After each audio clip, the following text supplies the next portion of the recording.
Good morning and welcome to our town hall hosted by our local legislators, Representative Kathy Kipp, Representative Jenny Arndt, Senator Joanne Janal, along with the American Institute of Architects, Colorado.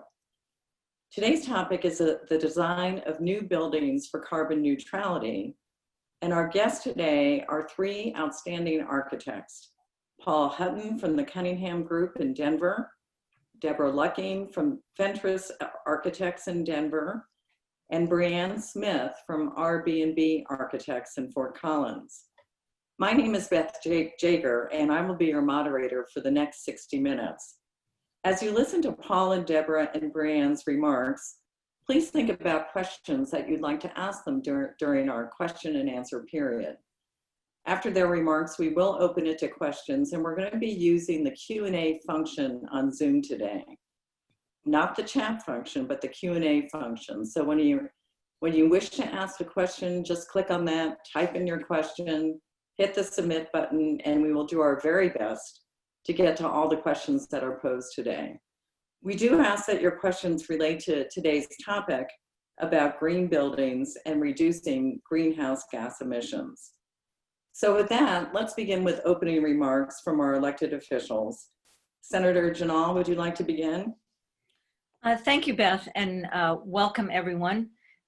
This is certainly a town hall that I'm excited to hear about, especially with the issue of climate change and, getting to carbon neutrality and our efforts to do that as quickly as possible. But I am looking forward to this. I hope everyone is well, but I want to leave all the time I possibly can for our speakers as well as for the Q&A period, because this is a great town hall on how new buildings are being designed for carbon neutrality. So thank you all for being here.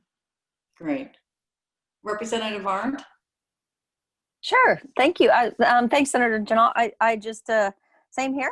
The Zoom has its upsides and its downsides. An upside is, we can host town halls more frequently to a wider audience about a broader array of topics, and we can also record them, have them available for later viewing as well. So to everyone who's here now, thank you, and everyone who may be watching this in the future, thanks for coming.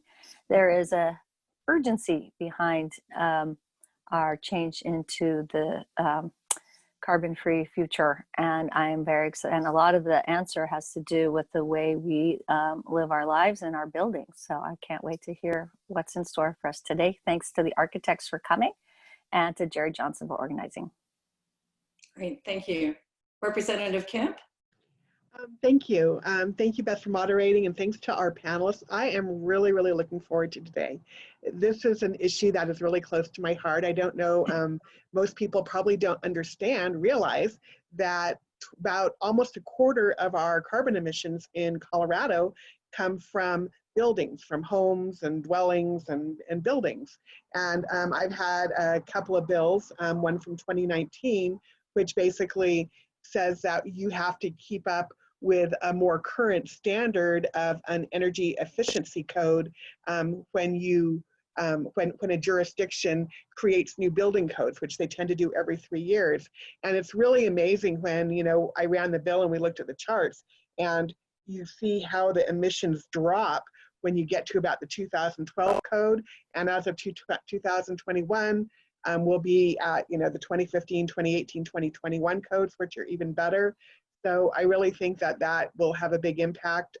Another bill that didn't get quite introduced this year, but will get introduced hopefully next year and passed, is basically an Energy Star program for large buildings, which will have people enter their energy information into an Energy Star program for buildings.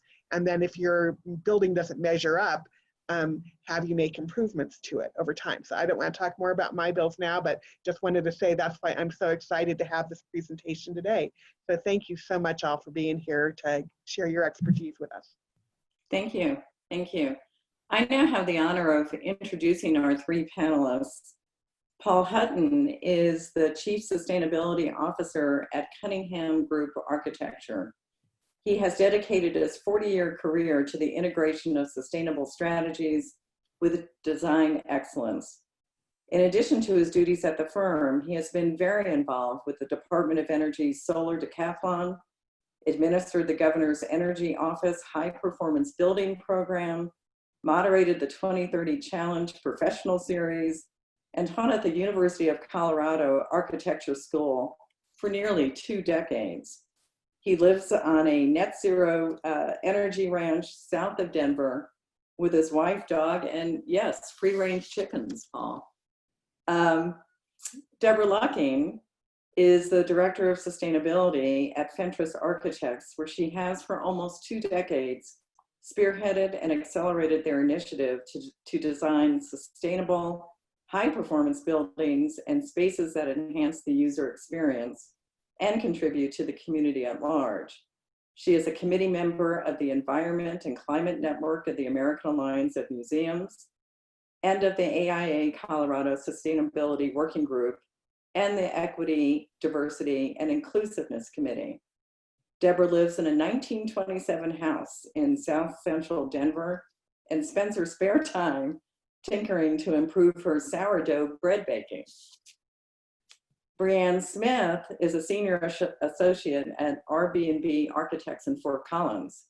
With a passion for helping others, Brianne is most drawn to the design of high-performance educational spaces that transform the learning process for kids.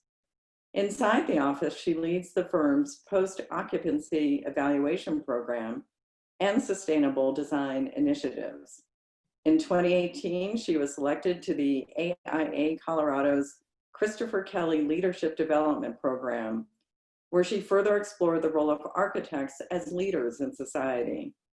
Brianne's commitment to serving her local community is illustrated through her volunteering with the Thompson School District and with the Philo Women's Society. In her downtime, she enjoys gardening, exploring the mountains, and cooking with her 2 young daughters.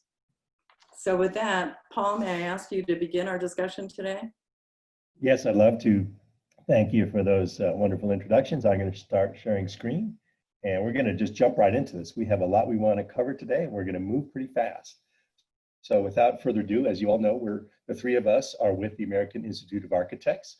That's a member-driven organization with over 2,000 members right here in the state of Colorado. And as you probably know, but as we're stating, we're regulated by the state, and our responsibility is for the health, the safety, and the welfare of the public we serve. And part of that, let me see if I can advance the slide here. There we go. Yeah, one of the things I really wanted to focus on and share today is that the American Institute of Architects is rapidly evolving and has embraced and in fact declared a climate imperative just within the last 18 months. And this is changing the very foundations of our profession. It has gone right directly into our own code of ethics, where those code of ethics standards that govern how we behave and interact with our clients have been modified to require us to inform clients about the consequences of our design decisions on climate. So that's a very important development in our profession we wanted to make sure that you knew about. I wanted to get a little bit into building codes. This might seem a little bit technical. We heard a bit of a reference already to building codes. Thank you, Representative Kip. The first building codes in the United States began around 1927. And at that point, there were different codes all over the country. We're fortunate right now that we have one national code called the IBC. And that's what all of us architects across the country use. And of course, there are minor variations. Different cities and states may have their own amendments, but the core code is this one. And the interesting thing that I wanted to share is that our energy codes in the United States and most other places didn't even start including or addressing energy use in buildings until the 1970s. And so we have had the last few releases of code start to get very aggressive in how they tell us to use energy in our buildings. In fact, what we're seeing is even as federal energy policy has become weaker, what we've seen is that the local and state level energy codes and municipalities have adopted very aggressive standards of energy efficiency. Denver, Fort Collins, Boulder, Aspen, Carbondale, communities across the state of Colorado are doing exactly this. And so we've been really excited to see that a lot of codes are making rapid progress. And this is so important because it raises the floor, the baseline of performance for all the buildings when we do this. In fact, here's a chart that I borrowed from the city of Denver's very recent code review process. And I just wanted to point you to that green dashed line. I don't know if you can see that green dashed line just going right to the bottom there. What that is telling us is Denver has put itself on a path to achieve carbon neutral buildings by the year 2035. Now, some of us might wish it were even sooner than that, but that 2035 is in fact a pretty aggressive target, and we'll be pretty excited if in fact that can be achieved. And again, many other municipalities in the state are following very similar paths to this one. Of course, there are many other organizations that we as building designers deal with. You've probably heard of some of these. One I get asked about a lot is the United States Green Building Council's LEED program. We have many LEED buildings in the state. In fact, we should celebrate the fact that Colorado last year became the #1 state in square footage of LEED certified building per capita. So actually, Colorado in many ways is right at the forefront of this movement. And we should be very proud of that, even while we recognize we still have a lot of work to do. I wanted to share with you just one building that I happen to be working on right now. This is an all-electric and very large-scale school in the cold climate, and it's in the background that I'm showing you. It's just south of the sand dunes in the San Luis Valley. And I'm just sharing this because this is a building that was built for the standard budget that came from the state BEST program. There were no extra funds allocated to this project. We weren't able to get any grants from any entity. This is just a building being built on the standard budget that all BEST projects get, and it will be net zero energy with PV panels.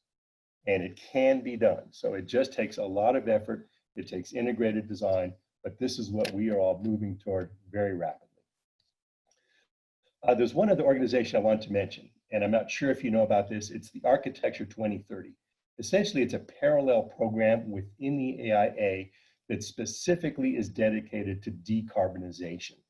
And many of us firms across the state and country have signed on to the 2030 challenge. And in doing so, we commit to pursuing even more aggressive energy efficiency and carbon goals than the building code requires. In fact, today, you can see here in 2020, the target is for us to be at an 80% reduction in energy use in our buildings. Code would put you, by the way, at about 40% or so right now. And within 5 years, we're going to be dropping that down to 90. And the goal in this program, as you can see, a little more aggressive than Denver and most municipalities. We're trying to get to carbon neutral by 2030, which is not very far away at all right now. So I wanted to make sure you knew about that program that many of us try to follow. And as a signatory, I'm required to monitor every single building we design, follow up on it, and report on it to this national database. And so this is the report from our last year's projects. And that one block at the left side, I was at 49.9%. Gosh, I wish I were higher. I wish I were 70 to 80. It shows you how very hard this is. We have some clients and some project types for which we get pretty close, but we have other project types in which this is very difficult to achieve. For example, hospitals or multifamily housing. So we are pushing the bar steadily and working hard. And by the way, that's about a little bit better than average performance across the country right now. It takes a lot of work, by the way, just to generate these reports and do this much tracking. At Cunningham Group, we feel it's important to set an example for our clients. It's not good enough just to pay attention to what we're doing in our buildings, but we feel we have to walk the talk. So 2 years ago, we set about to perform a top to bottom analysis of our own carbon footprint. And so we analyzed every mile we drove, every airplane we got on, every kilowatt hour that we used in all of our buildings, every piece of paper we go through, even cell phones. And what we learned was that our total carbon footprint is 5.7 tons per employee per year, which, as it turns out, is about average for a large design firm with multiple offices. Of course, this year, with so much less travel, our carbon footprint is about half. And so what we're starting to speculate on is what will it be next year when we have a return to some kind of more normal operations. It'll be interesting to see how that evolves. And we are encouraging many of our clients to do this kind of carbon footprinting work on their own.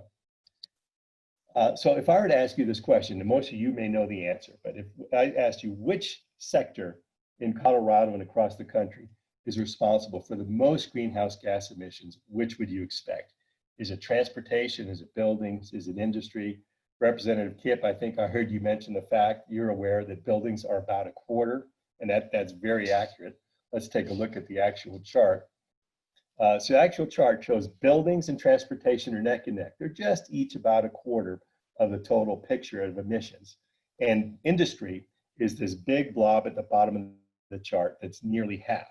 But what we'd like to encourage you to do is think a little more deeply about that.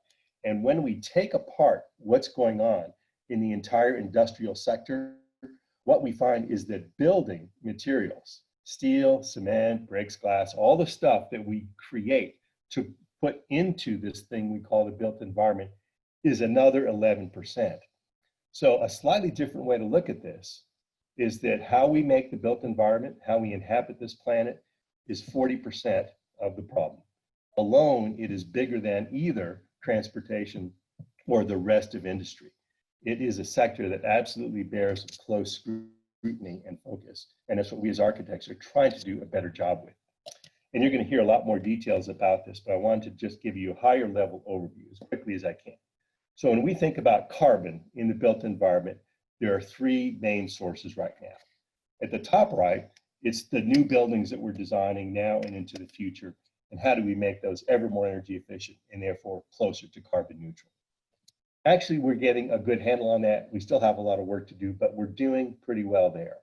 Where we're lagging behind are the other two. The first one is existing buildings.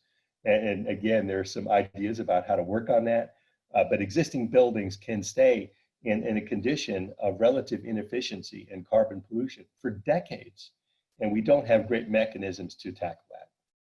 And then that top left one is those materials I just shared with you, that other 11% of the problem that until very recently, we've almost completely ignored. So as architects, we're beginning to focus on what can we do to start to tackle the huge amount of carbon emissions related to materials. And there are three big things. The first is to reuse more. We need to do a much better job at recycling existing buildings, at pulling materials out of buildings and finding a new use for them when they're demolished or renovated. Developing systems and infrastructure for all of that to be done much more effectively than it is now. The next thing we can do is simply reduce. One of the things we typically ask our clients as we're getting started is, do you really need that much building? Do you really need that much parking? Do you need to use so much land? We're always trying to provoke our clients to think, how much is going to be enough to really fulfill your mission? Because there is a tendency in our society to overbuild, and we're trying to start to tackle that. And even once we know how much we're going to build, how can we build it with less material going into it? So that's a really important part. The next thing is, how can we begin to sequester within the built environment? We're starting to see products available, concrete that sequesters carbon, for example. Of course, we know that when we build out of timber and wood, that is inherently sequestering carbon as long as we don't dispose of it at the end of life of that particular building. And we're looking at our landscapes. How can we design our landscapes to be better at sequestering? That one key answer there, by the way, is to remove as much turf grass as we can and replace it with woody plants. So there are things that we can get a lot better at. And in fact, we have, as a profession, established targets now for the embodied carbon piece of the problem. So on the left there, you see, right now, we already have, as a profession, a goal of 40% reduction today. We know it can be done right now just by being smarter about the materials we use and how we specify them. And glad to say that there was a bill in Colorado just this year. I'm sure it will come back again next year that tackled this issue of embodied carbon in state-funded construction projects. And it has basically established minimum standards for how much carbon could go into things like concrete, steel, and glass. So we are really excited at the AA and proud to have supported that effort. So I think with that, I'm just about wrapping up and ready to turn it over. So I'm going to stop sharing. Thank you. Thank you, Paul. Deborah, would you like to present?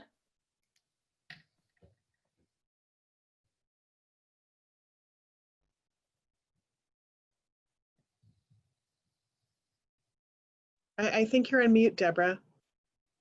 There we Is that better? Good morning. Thank you for having me. And I'm going to jump right into it as well.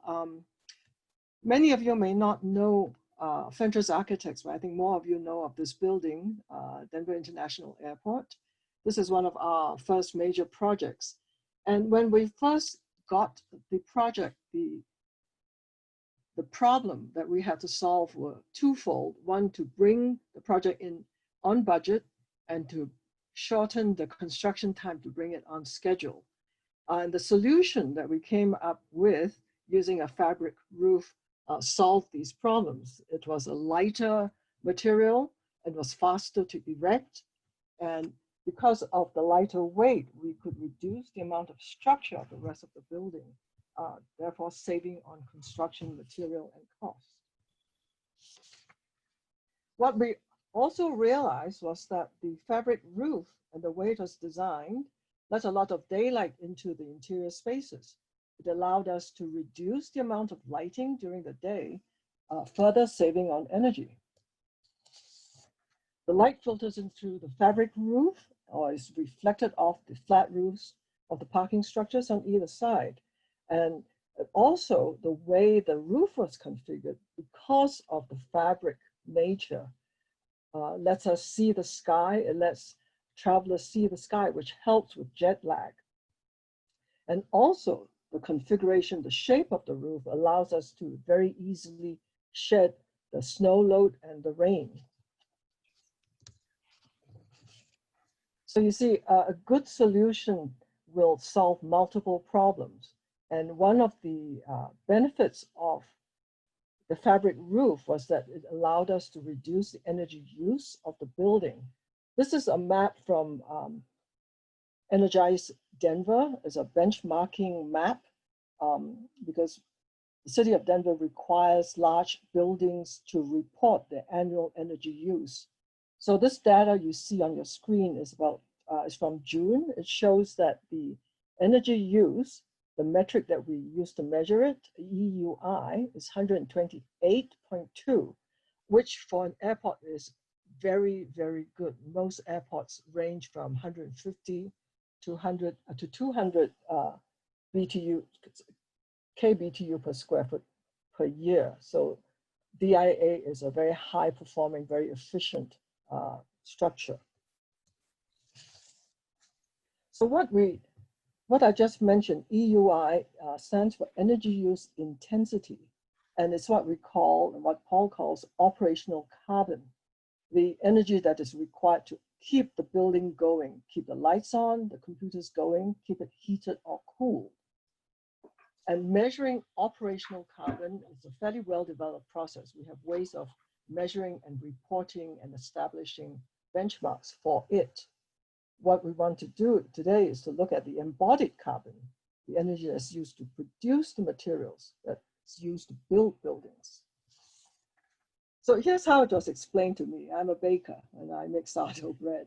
So the embodied carbon is all the energy that is used to cultivate the wheat, to plant the wheat, cultivate it, harvest, mill it, package, deliver it to the supermarket. And then the operational carbon is the energy that I use to bake the bread. So there's embodied carbon, everything that goes into the product, and operational carbon, the energy that we spend by using the product.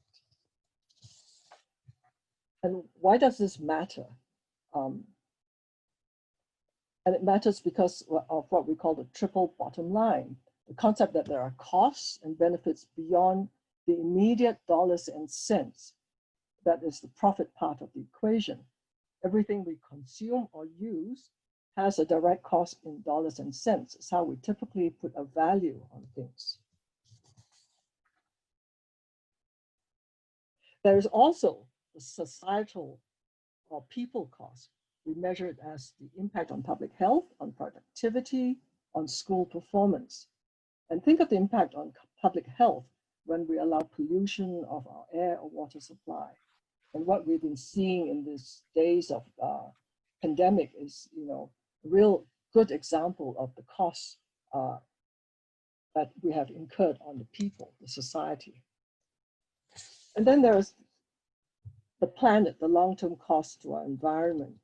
And the way we measure the long-term cost is through a life cycle assessment to measure how, like Paul says, how big or small the carbon footprint or environmental impact is of something that we do or some activity. And we measure it in terms of carbon as a way of accounting for this impact. So the life cycle assessment is how we measure carbon. We look at the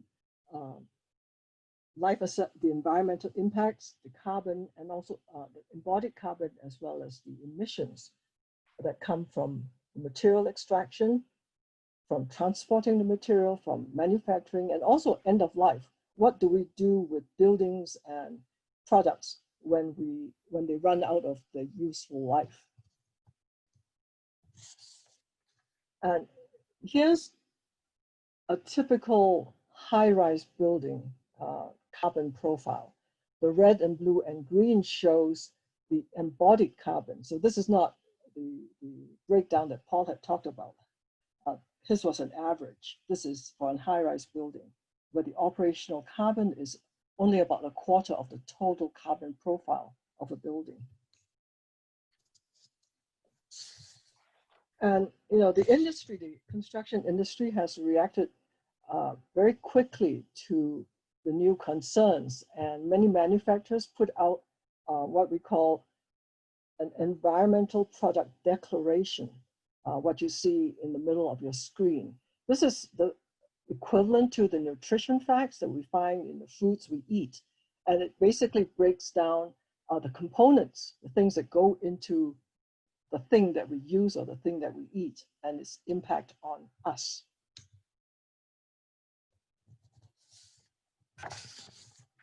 So knowing that the data is available, let's look at two common materials that we use in construction, concrete or steel.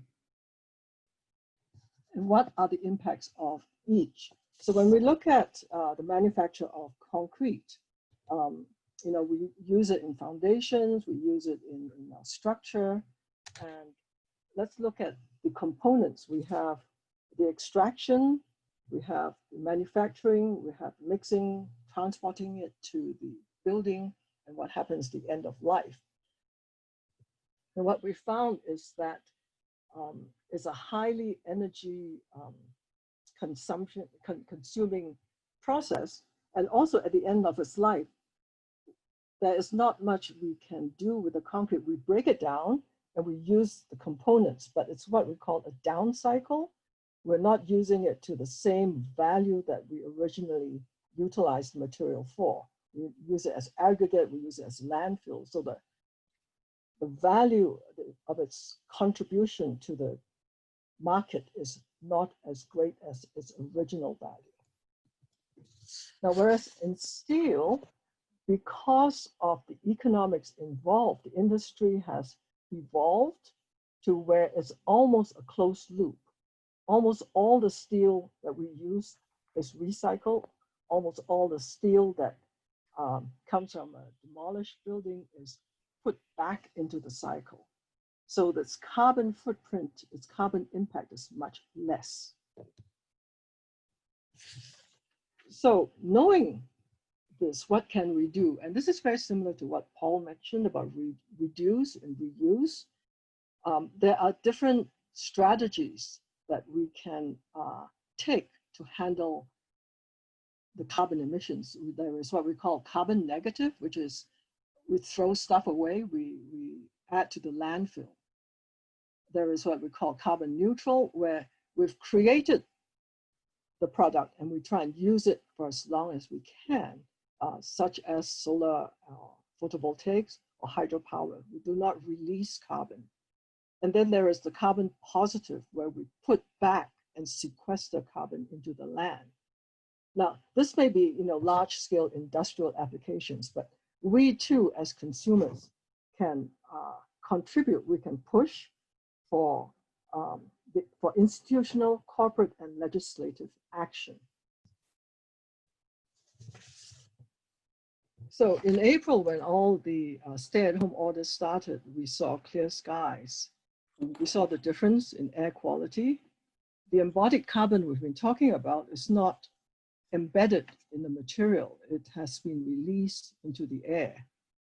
And just a little reduction in carbon emissions from construction and industry and from transit was very obvious. We all experienced it. Think of what will happen if we continue the way we do things, and imagine what can happen if we change how we do things. Now, my office, Fentress Architects, in 1992 built the Natural Resources Building and Labs in Olympia, Washington. It was the first building that implemented indoor air quality limitations. And that resulted in what we experience now, low VOC paints. We can go into Home Depot and Lowe's and buy paints that no longer have off-gassing and chemicals that could harm our health. So that was not that long ago. But what I wanted to point out is that, change is possible, and the right legislations can improve our environment. So that is my little presentation for this morning. I will hand it back to Beth. Thank you so much, Deborah. Brianne?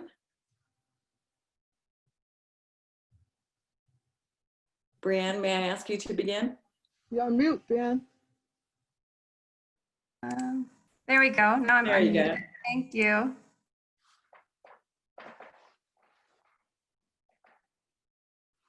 Can everyone see my screen? No, Let me try not that. yet. Good thing I checked. There we go. There we go. Okay. So I was asked in this part of the presentation to talk a little bit about how does this actually result in a building, and what kind of things can we do to improve the way our buildings are designed. And some of you may also be wondering, I don't usually build big buildings, I just have my home, or I have a kind of limited ability to affect this. So what kinds of things can I do to help address this issue? So I wanted to share with you just a few buildings from our Northern Colorado region that have been really successful in this improvement on how buildings are designed. This is the Windsor Readiness Center for the Army National Guard in Windsor. And as Paul alluded to, it is a LEED Platinum building, which means it has met the criteria in a wide variety of aspects of green design. It is a very energy efficient building. And one of the things we really look at when we design a building is how is it oriented? If we orient a building to capture the sun, to understand which way the wind's blowing, to get daylight and views into a building, those kinds of things are actually free. It just takes a little bit of planning on the front end in order to make sure that the building is responding to its environment and is integrated into its environment, as opposed to fighting against it. We also look at things that we can invest in that will live the life of the building. So better insulation, higher quality windows that don't lose as much heat, are things that will be there for the building for its entire lifetime, and then result in not having to buy such a complicated mechanical system. Energy efficient lights are a great aspect. So LED lights really help reduce the energy consumption. They also don't put off as much heat. So then we don't have to cool the building as much. So there's some really high level aspects of design that can help benefit. The other aspect of design that I want to talk about is just the engagement with the people who will use the building. This was such a unique project in that the National Guard came to us with this objective, and you can see the signatures there in the corner. The design team, the engineers, the owners all agreed that their priorities were sustainability, design excellence, efficiency, and having that buy-in at all levels was really critical to a successful project. Inevitably, there are trade-offs in a design, and when you have everybody on the same page, knowing what the objective is, it really helps in achieving those goals. Some of you may be familiar with Lanier residences there at Matthews and Oak. It's designed by Davis Architects, but it's almost complete now. It's a really neat project. ResNet, which is a national group of people advocating for energy efficient residential design, have established a HERS rating, or a home energy rating system. And so a standard home, if you will, sort of just built to code, is equal to a 100. And every number you are below 100 is your percentage of efficiency that's better than just average. So some of these units in this building will have a HERS rating of 3. That means they're 97% more efficient than an average home. So they're almost basically net zero. So again, they're achieving that with a really strong envelope to keep the air inside and the temperature, really quality windows and design assembly. And then they have geothermal exchange, which is using the earth to transfer energy to the building, and then PV array on top. So a really neat project, almost complete there in Old Town Fort Collins. On a much grander scale, some of you may have heard of the Montava development. So that's going out there by the Budweiser, the Budweiser factory out off of I-25. The idea here is that to look at the total community. So instead of taking just one individual building, look at how people live their entire lives. And so this particular development has a farm, it has housing, it has businesses, and it's relatively close to Old Town. You could bike, and so it allows people to live every step of their lives in a more efficient manner, from food to table to home to work, and really minimize their carbon footprint. This is Kennard Middle School that we worked on. This building is, I believe, about 15 years old now. It is the only school in Colorado that's actually ever earned a perfect 100 from Energy Star. And year over year, it still operates as one of the most efficient schools in the state. So it's been really awesome to be able to see this building over time and be able to study it. The Renewable Energy Lab has been out here studying it, trying to understand why it operates so well. What I love about the building is that it engages students and the people who work in the building in that experience. And so they've actually been awarded a National Green Ribbon School. And so I just love knowing that these kids are learning about energy efficiency, understanding that what they do impacts the world, and that's becoming part of their educational process. Our office is also working on the new prototypes for Fort Collins, for Poudre School District. So this is an image of the new high school. And so that's that next step moving forward of green design for Poudre School District. So we're really excited to see those constructed. And we've been working closely with the school district and the utilities to design as an energy efficient building as we can. So there's also the concept of, can we do better? So for a long time, we were realizing how bad we were doing, and we thought, well, we could do less bad. We also want to try to step up into doing more good. So how can a building actually contribute to the environment? And instead of just being a consumer, be a producer. How can it sequester carbon? How can it produce habitat? How can it produce food? And so this Living Building Challenge is that kind of ultimate program to try to help people look at a building as part of its place, how much carbon it's using, but also what does it give back? Beauty, inclusion to people, education. And so the Rocky Mountain Institute was able to construct a building under the Living Building Challenge it's a really high bar to hit. So this is really an incredible building. Was done up in Basalt. This is not our firm, it's a different firm that designed this, but again, it was really about setting really early goals and helping people bring all of their talents to the table to understand how they were going to get there. They wanted something that exemplified the Rocky Mountain Institute and what they do, and they wanted to show that this was possible. So what we're finding is these early buildings go out and do these amazing things, and then that technology trickles down and becomes more and more standard, and that helps bring all of the built environment along to more efficient designs. The other piece I wanted to touch on is that operational energy. We can design really amazing buildings, but the way that people use those buildings matters a huge amount. And our office likes this one planet framework for everything that we do. So you can see that carbon's on there. We also like to talk a lot about equity and local economy, culture, health and happiness. When people love their buildings, they take care of their buildings and they last longer and they perform more efficiently. It also helps us have this conversation in places where climate change may not be a popular discussion. Our firm does a fair amount of work in Wyoming and Nebraska. And so we like to talk a lot about local economy and where do materials come from and who's building this building.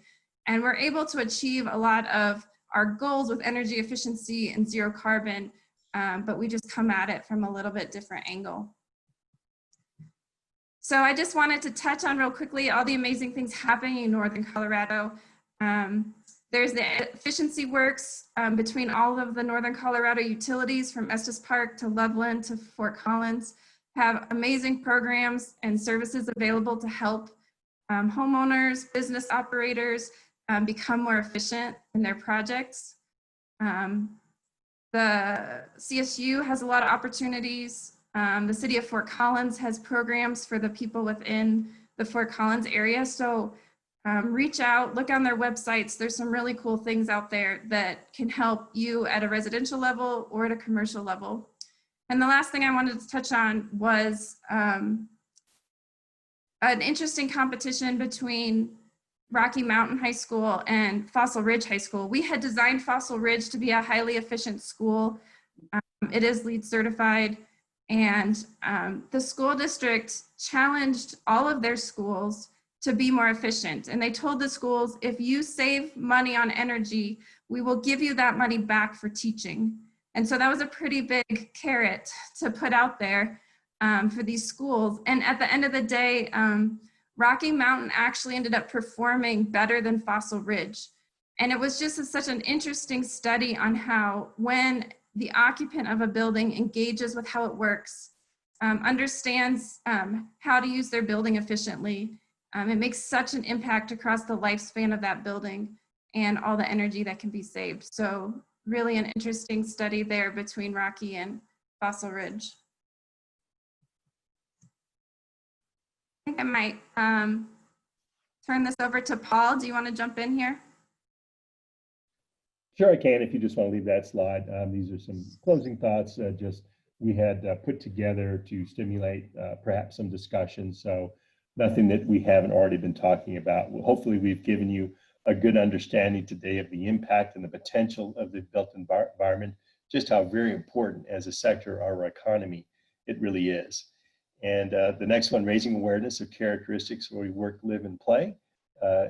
You've done a great job, Brian, kind of helping us understand that connection of people to their buildings. And I love the story, by the way, about those two high schools. I've followed that story for a long time, and I think it's so amazing that the old building that had a really motivated occupant base are the ones that made it happen. So that was a great thing to have shared with us. I think transparency is huge. So as a profession, we are trying to get much more transparent.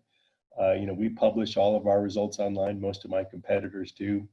The 2030 challenge is available. So we're sharing what's going on, and anybody who's interested can find out what's happening within our sector. And maybe we close our part by just saying we're so eager to be working with you legislators. We're so excited to see so many new bills in the last year or two, and hopefully more even coming that start to tackle these important issues. So I think that's probably enough for us architects. It'd be good to turn it over to the Q&A. Great. First of all, I really want to thank you, Paul, Deborah, and Brianne. That was fascinating, informative, and I really enjoyed your remarks. I want to now invite our attendees to ask any questions to our panelists. Please remember to use the Q&A function, and we will get to as many questions as possible in our remaining time. We have one here that is, what actions would you like to see Colorado legislators take to promote carbon reduction in buildings? So I believe that would go to our architects today. Well, I'll start, but I want to make sure the others jump in too. So we talked about this quite a bit. One obvious thing would be, I think it's time, and I think it's safe to say our profession thinks it's time for Colorado to raise the standards on the buildings it builds. We have been stuck at the same performance level, which is essentially LEED Gold for a very long time. So state-funded projects over 5,000 square feet are required to meet LEED Gold, but occasionally they don't even get there if there are special extenuating circumstances. And I think it's safe to say that the state of the art has evolved to the point where we can go beyond that standard. You've seen examples today of buildings that are LEED Platinum or beyond, and doing it with relatively minor budget impact. So I'd like to see, personally, the state raise the standards for what it builds. Unfortunately, we realize there may not be a lot of vertical construction, that is construction coming out of the ground in the form of buildings funded by the state in the next few years. But what is built, I'd like to encourage that to become a higher standard. So that would go to the office of the state architect probably for some review, but I'd like to see you go there. What do you think, Deborah, Brianne?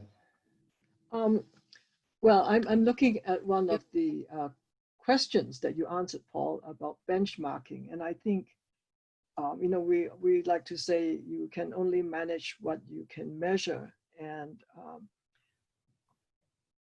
before the session started, Representative Kipp was talking about the Energy Star reporting bill that she is advocating for.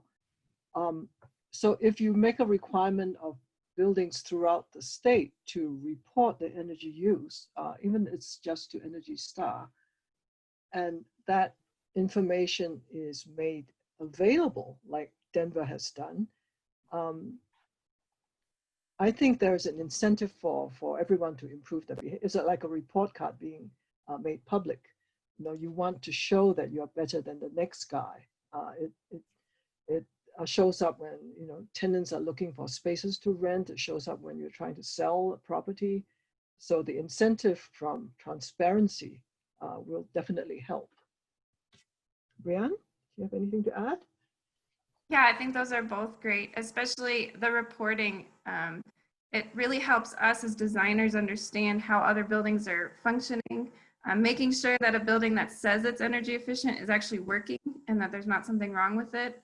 It also helps us with knowing which building systems perform the best. We kind of predict a performance, but when we see them in action, that really helps a lot. Great, thank you. I have another question here. What kind of incentives to homeowners, building owners, or real estate developers would encourage more progress in the decarbonization arena? Could those incentives be offered by state or local governments? Any thoughts on that? I would actually jump in and say, in the school development that we've done, one of the biggest incentives we've seen is from the utilities. So they will help you model a building, and then they will offer you a rebate for the amount of energy savings that you've achieved. And for a school district to see that check come in immediately is a very nice, motivator, especially in areas, again, where sustainability may not be the first thing on their mind, but it does help us get that building modeled. And so I think those kind of partnerships with the marketplace are really helpful. And then those also come from, like, the city of Fort Collins has a design energy advisory group So you can go to them and they will help you design your building and give you advice on what would help improve the design the most. And I have seen those to be very successful for people to hear that kind of third-party perspective on opportunities they have to be more sustainable. Great, thank you. Paul Yeah. or Deborah, any comments? I was going to say, Brad, that raises an interesting point. You're referring to Excel's EDA, Energy Design Assistance Program. And that does make a difference, but unfortunately, we have a lot of the territory of the state that's not covered by Excel and EDA. And what's interesting is a lot of those smaller utilities don't have any, corresponding equivalent program. I wonder if the state or the governor's energy office, now Colorado Energy's office, could start to step in and provide some of those services that EDA does as a matter of routine that makes some difference. So I think that'd be something to look at. Is there an EDA equivalent for non-Excel territory? That'd be a really cool thing if we had that. I wanted to mention the Colorado PACE, the CPACE program too. CPACE does make a difference on some projects. And if we could look at that program and find ways to improve or extend it, and I, of course, realize that things need to be revenue neutral right now, but I don't think enough people know about CPACE and all that it can do. And I'd like us to look into whether the CPACE program could do more than it currently does in terms of providing that incentive.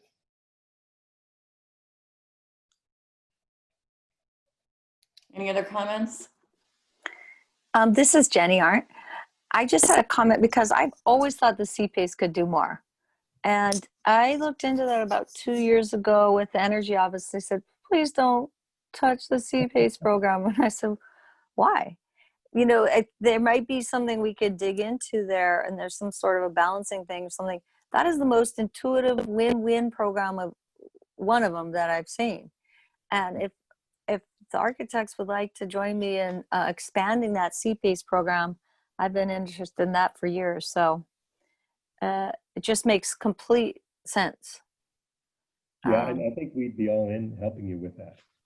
Okay, great. I'll put that in my notes. Thank you. Thank you so much.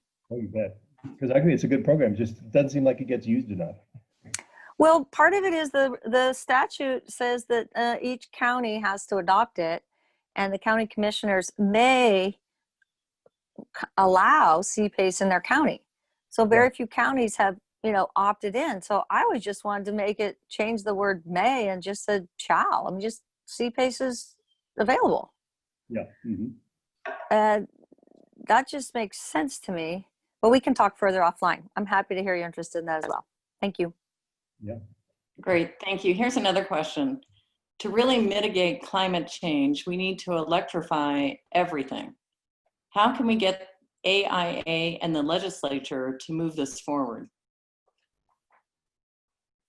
Oh, we love this question. This is fun because we're all in on the electrification. That's why I wanted to show you that all electric building. And I neglected to mention, even the commercial kitchen at school is all electric. So we all know, as architects from experience, we can create all electric buildings. And we want to do that as rapidly as possible. There's a lot of resistance to that. And I don't know if we need legislative action or not, but I know certainly some in the legislature have started to consider how we could promote the electrification of our economy. One area where we're seeing it rapidly is zoning codes and building codes requiring electric vehicle infrastructure and support as required in buildings now. And so that's one important step of doing that. But in terms of getting rid of natural gas and propane in buildings, I think it's going to be a gradual process. The cooking part is actually pretty simple.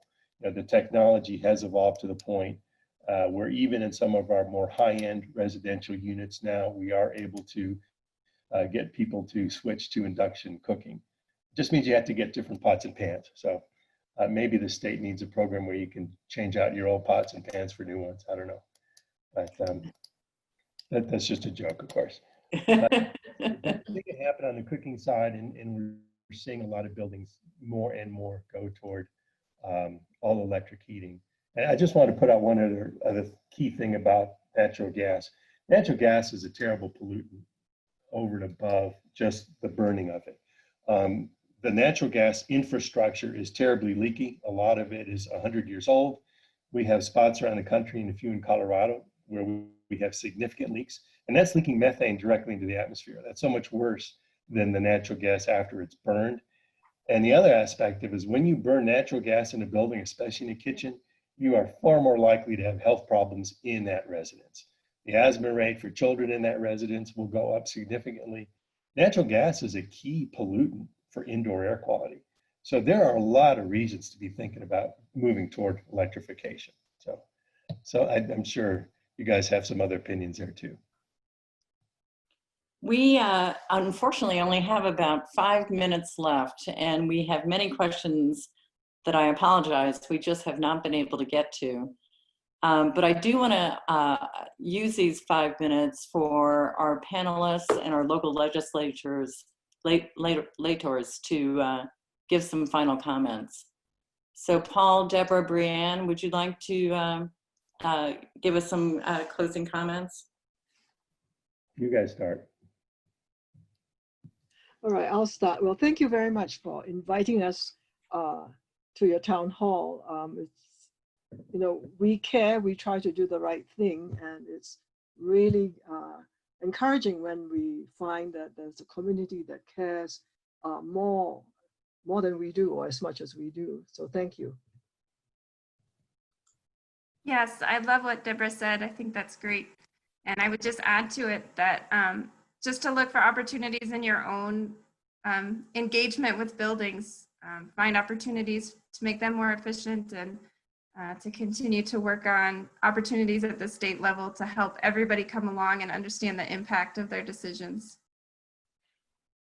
Yeah, and I guess I'd say again, we are all in on this issue. So all you need to do is contact any of us or Jerry Johnson and let us know if there's an issue you're interested in. We'd love to brainstorm it with you, try to come up with market-driven, cost-neutral, revenue-neutral solutions, and we'll get the word out to our community.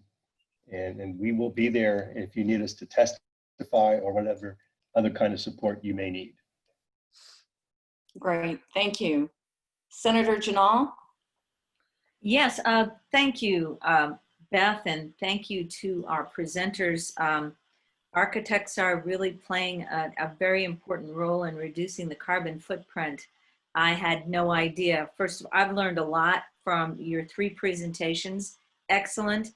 Paul, you're making me feel guilty that I have to get rid of my gas fireplaces because, which I eventually probably will, who knows, but I had no idea that they were such a hazard. But I learned a lot from your presentation in regards to, the amount of the carbon footprint from the building environment, from the building materials, plus the buildings themselves, which is about 40%. That's actually just blows my mind in regards to the amount that's being produced. And Deborah, I want to thank you for informing us about the architecture and the health impacts that the actual airport has for jet lag and all the other factors. That was extremely interesting. And your embodied carbon, I mean, I've totally learned much more than I ever expected on this presentation. And Brianne, I just want to say it was very interesting. I have La Avenir just a block away from me. I've been watching it being built, and now I know a lot more about that building and what it's doing, and all of the other buildings that are going up, and Kennard Middle School, and the new high school. And I think it was you that mentioned if people are involved in this from the very beginning, that they will continue this into the future. And the Kennard Middle School, when I toured that, those students were the ones that showed me around. And I can't say how they were 110% involved, and I was so impressed with what went on there. But I want to thank you all for this very informative, very awesome hour. I wish we had more, and I hope that we're able to get the word out to more people. So thank you very much. Great, thank you. Representative Arndt? Thank you. I'm right here. Yeah, no, it's just fantastic, and I've always enjoyed and appreciated the work of the architects, and it's a huge part of the solution to our transition to a clean energy economy. And Fort Collins, I hope, has been sort of a good actor in this area. I know that our schools have been well designed over the years, and that we have a lot of innovative programs. One thing that I always try to balance at the legislature is mandates versus incentives. So we're going to try to get the most done as fast as we can. And sometimes the idea of a mandate is so tempting, but Coloradoans really, really resist that. So I just always try to consider the way we can make these changes as quickly and efficiently as possible, and respecting, some of our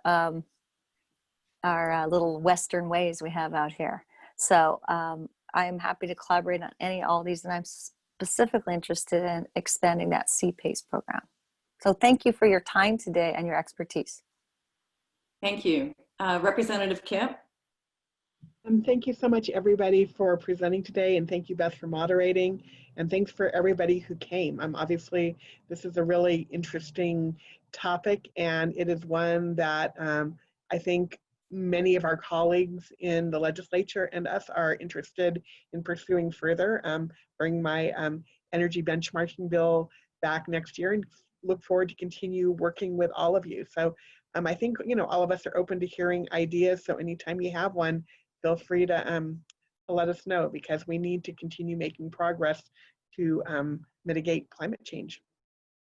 Great. Well, thank you all for a very interesting and informative town hall today. This has been really wonderful. Thank you all for tuning in, and we look forward to your participation in future town halls. Thank you so much. Thank you all. It's been an honor to be with you. Thank you very much. Thank you. Thank you for having us.